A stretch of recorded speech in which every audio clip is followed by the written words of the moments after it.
우리가 하루에도 3번씩 쓰는 치약. 그런데요, 이 시중 치약의 3분의 2가량 제품에 인체에 유해한 발암물질이 포함되어 있다는 주장이 제기됐습니다. 국감을 앞두고 새누리당 김재원 의원이 공개한 내용인데 대체 무슨 얘기인지 전문가에게 자세히 들어보죠. 대한예방치과학회 부회장이세요. 경희대학교 치과대학 박용덕 교수 연결이 되어 있습니다. 박 교수님 안녕하세요. 네, 안녕하세요. 이번에 문제가 된 성분 구체적으로 어떤 건가요?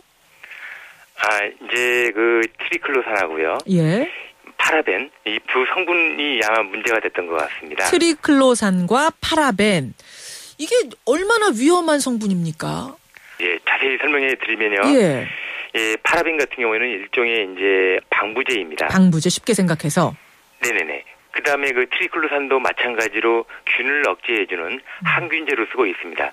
이런 성분들이 체내에 들어가게 되면 예.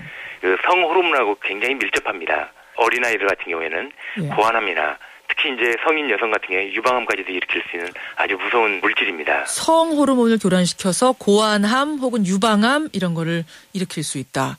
듣고 보니까 좀 무시무시한데 그런데 시중 치약에 3분의 2의 이 성분이 들어가 있다고요?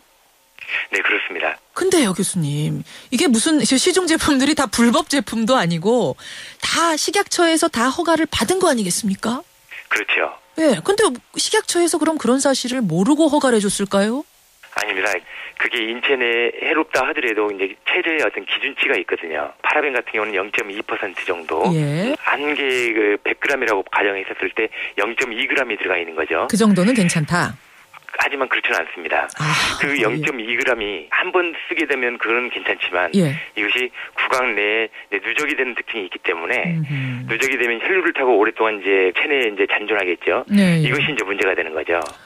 그 식약처에서 제시한 0.2, 0.3 이런 기준치 자체도 전문가들이 보시기에는 그게 좀 너무 넉넉하게 준 기준치 아니냐, 위험한 기준치다 이렇게 보신다는 거예요. 네, 쉽게 그렇습니다. 말하면. 국내에서는 0.2%인지를 몰라도 해외, 즉 유럽 같은 경우에는 거의 이제 쓰지 않는 어떤 물질로 가고 있거든요. 예. 특히 이제 미국 같은 경우에도 파라벤이 무해하다는 걸 증명할 경우에만 사용을 허가하게 하는 어떤 그런 아주 엄격한 잘 되고 있기 때문에 하지만 국내에서 외국보다도 4배 내지 5배 높은 그런 규정을 가지고 있다는 것 자체가 상당히 문제가 되고 있죠. 그러면은 외국 사람들은 치약을 어떻게 만듭니까? 교수님 말씀대로라면은 항균 작용, 방부제 이런 작용 없이는 지금처럼 유통기한 긴 치약을 만들 수 없다는 얘긴데요. 실제로 항균제라고 한다면은 그런 약품 말고도요, 굉장히 많습니다. 천연물질이라든가, 이거는 널려 있는 게 이제 그런 물질들이고요. 그럼 천연물질을 쓰면 될 텐데 우리나라는 왜 천연 방부제 안 쓰고 위험한 것들을 쓰죠?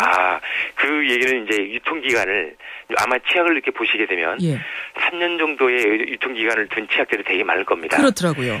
그런 유통기간을 길게 하기 위해서 이제 인위적으로 화학물질을 쓰고 있는데요. 예를 들면 방부제를 전혀 쓰지 않아도요. 보통 3개월 내지 6개월 정도의 유효기간을 가질 수 있기 때문에 그 기간 내만 소모한다면 유해 성분을 우리 인체 내에 넣지 않고도요. 충분히 치약을 활용할 수 있을 것이라 생각이 듭니다. 그럼 외국은 이 트리클로산이나 파라벤을 못 쓰게 한 상태이기 때문에 다 유통기한 짧은 천연 방부제 이용한 치약들만 시판이 가능한 상태인가요? 방부제라 하더라도요. 이렇게 파라벤 같은 경우를 쓰지 않고 다른 어떤 방부제를 쓰고 있는 거죠. 천연까지는 아니더라도 화학이라도 그렇죠. 파라벤이나 트리클로산은 아닌. 네네, 그렇습니다. 우리나라 치약 업계도 빨리 찾아야겠는데요. 그 제품을. 이미 다 가지고 있을 겁니다. 그러한 정보는. 근데 안 쓰는 이유는 그래도 유통기간이 파라벤이나 트리클로산보다 짧기 때문에? 네, 그렇습니다. 이제 일단 대량 제조를 하다 보니까 쉽게 이제 공장 라인을 바꿀 수는 없겠죠. 파라벤하고 트리클로산이 제일 강하고 말하자면 효율적인 거군요. 치약 업체 입장에서 볼 때는.